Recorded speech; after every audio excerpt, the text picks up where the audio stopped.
Thank you for tuning in to another episode of the Filipino Genealogy channel.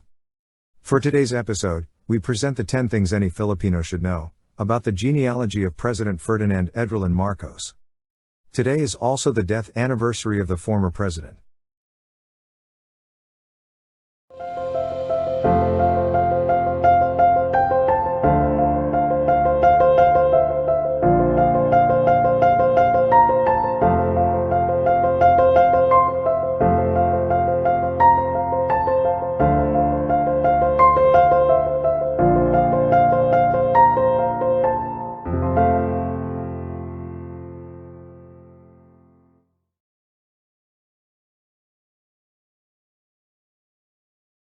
Number 1.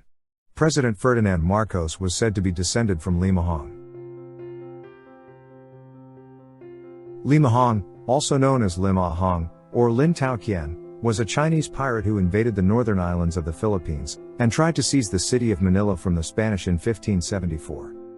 Some of Marcos's biographies say that it was the Edralin side of the family that claimed to be descendants of Limahong.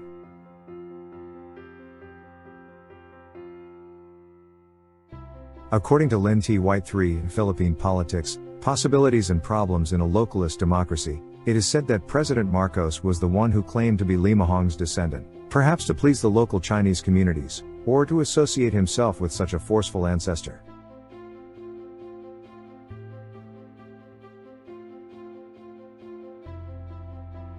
Number 2. Ferdinand Marcos was predicted to be an important man, even before he was born.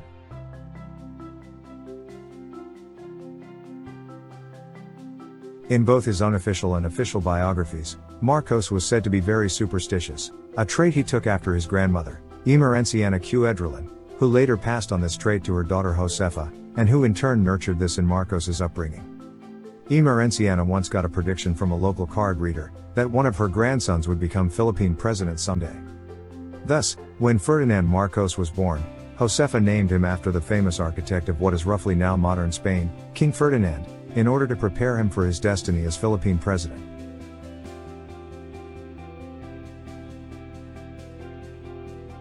Number 3.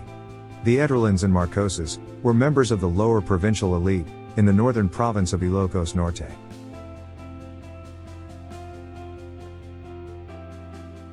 Marcos hailed from the lower provincial elite in the northern province of Ilocos Norte. His family members were landowners who had served as judges, mayors, and village heads, and both the Marcos and Edralin families were educated and among the most prominent Filipinos of Ilocos Norte.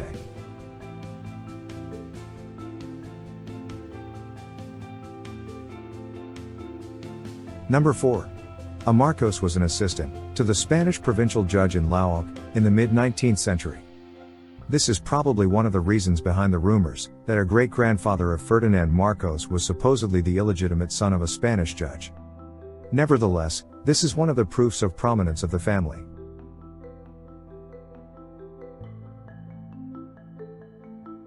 Number 5. Allegations of illegitimacy appear in the Marcos family every few generations.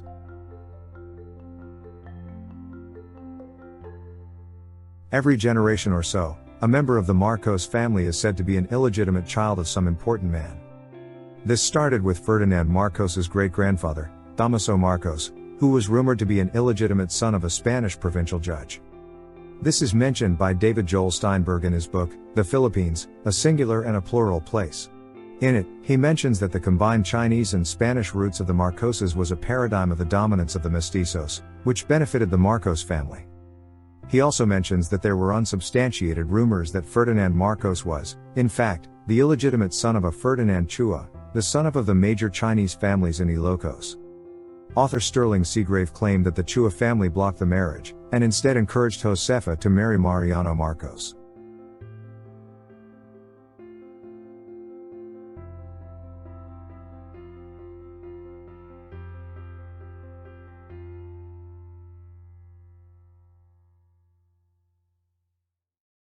Number 6. The Marcos family were educated by the Thomasites.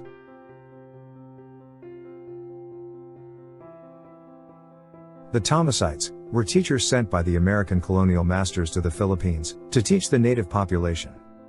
They were named after the ship, USS Thomas, which they arrived on. Fabian Marcos put all 7 of his children under the instructions of the Thomasites. He may, in fact, have housed the first instructors in his own house, until permanent quarters were found, for they had come to town at his request.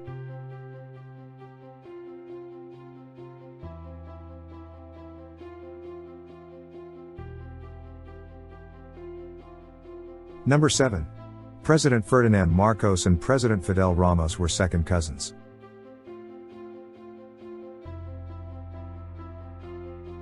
The grandfather of Ferdinand Marcos, Fabian Marcos, was a fellow teacher of Fidel Ramos's grandfather, Hilario Valdez, before they became in-laws. This connection between the two families eventually led to the marriage between Hilario Valdez and Crispina Marcos, the sister of Fabian Marcos. This connection made Ferdinand Marcos a second cousin of Fidel Ramos.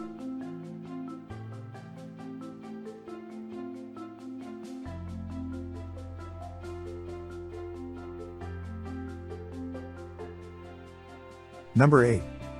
Marcos claimed to be a cousin of the Lunas. Marcos was also very much influenced by his family's ties with the Luna brothers.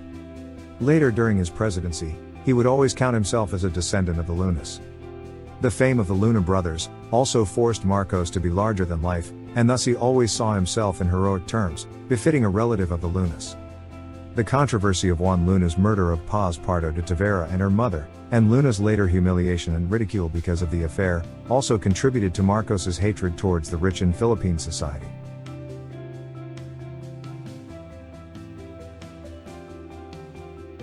Number 9. The Marcoses were Aglipayans. Fructuoso Edralin was the most important man of his time in Seri. At the close of the 19th century, both Edralin and Marcos families joined the Philippine Revolution, and Edralin was said to have fought under General Antonio Luna.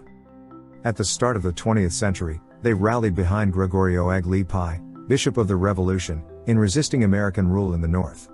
Not only did they fight with Aglipay, the family also converted to the Aglipayan Church. Ferdinand was baptized under the Aglipayan faith. This would later come up during the wedding of Marcos to Imelda Romualdez, where Marcos had to be baptized hastily into the Catholic faith in order to marry Imelda.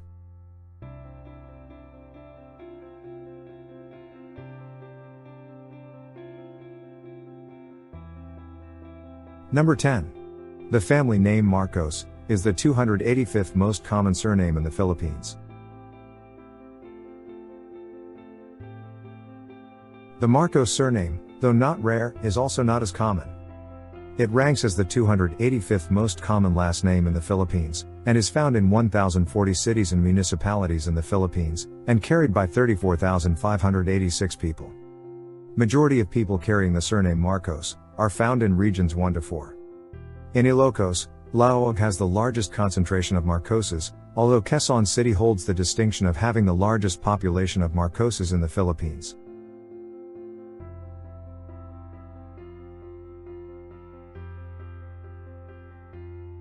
So that is it for today's video. Thank you very much for watching another episode of our channel. We hope you learned something new, and enjoyed this video. Catch another episode tomorrow at 8 a.m. Philippine Standard Time. To all our frontliners, thank you for your continued service and sacrifice. To everyone else, stay home if you can, wear a mask when going out, and always stay safe.